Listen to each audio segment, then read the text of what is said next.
যুবক ভাই, তোমরা আমাদের আগামী দিনের সম্পদ, নষ্ট হইও না বাপ।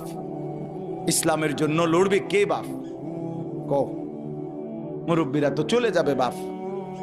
18 বছরের ছেলে, 20 বছরের ছেলে, 22 বছরের তাগড়া জওয়ান, তুমি নষ্ট হয়ে গেলে, তুমি চরিত্রহীন হয়ে গেলে, তুমি যদি সারাক্ষণ নারী ছাড়া, ছবি ছাড়া, মদ জুয়া অশ্লীলতা, তুমি যদি মোবাইলের আসক্তি ছাড়া চলতে না পারো, আগামী দিনে ইসলামের জন্য তুমি করবা কেমনে, লড়বে কেমন? আগামী প্রজন্ম তোমার হাতে নিরাপদ দিন পাবে কেমন? বেঁচে থাকার নিরাপত্তা মিলবে না।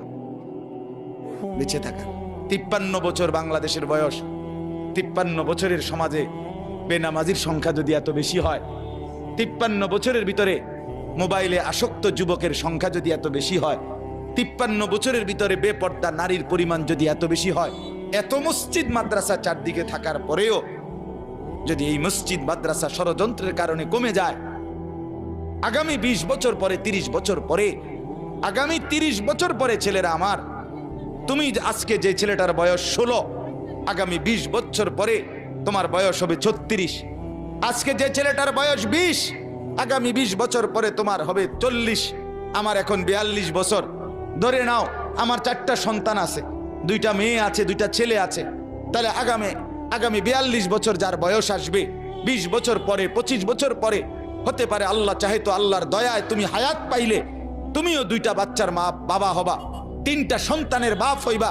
তাহলে তোমার এই যৌবন কালটা যদি তুমি সারা দিন মোবাইলেই কাটাও, অশ্লীল ছবি দেখে কাটাও, এক ওয়াক্ত নামাজ পড়তে যদি মন না চায়, তুমি যদি রাস্তার সমস্ত বেড়ি দেখতে মন চায়, পৃথিবীর সব উলঙ্গ ছবি যদি দেখতে মন চায়, আল্লাহর দোহাই করে বলো বাপ, তোমার হাতে তোমার জেনারেশন তারা কি করবে? আজ আমাদের সন্তান কি পরিমাণ গুনায় আসক্ত, এক মোবাইল তাদেরকে কি পরিমাণ অসভ্যতায় পৌঁছাইছে, বাবারা চাচারা আপনারা কল্পনায়ও জানেন না, আপনারা জানেন না। আপনি মনে করছেন ফুলাগান নষ্ট হয়ে গেছেন, না নষ্ট হয়েছে না, শুধু গন্ধ ছুটছে। নষ্ট হইলে তো ভালো আছিল, রাতের ভাত তো সকালে ভিজাইয়া দুইয়া খাইয়ে লাইলে সারত।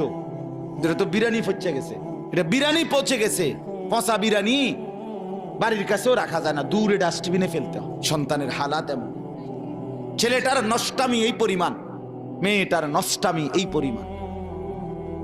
হাসতে হাসতে টাকা নষ্ট করছে, লক্ষ লক্ষ টাকা। অজস্র মানুষ রাস্তাঘাটে খোলা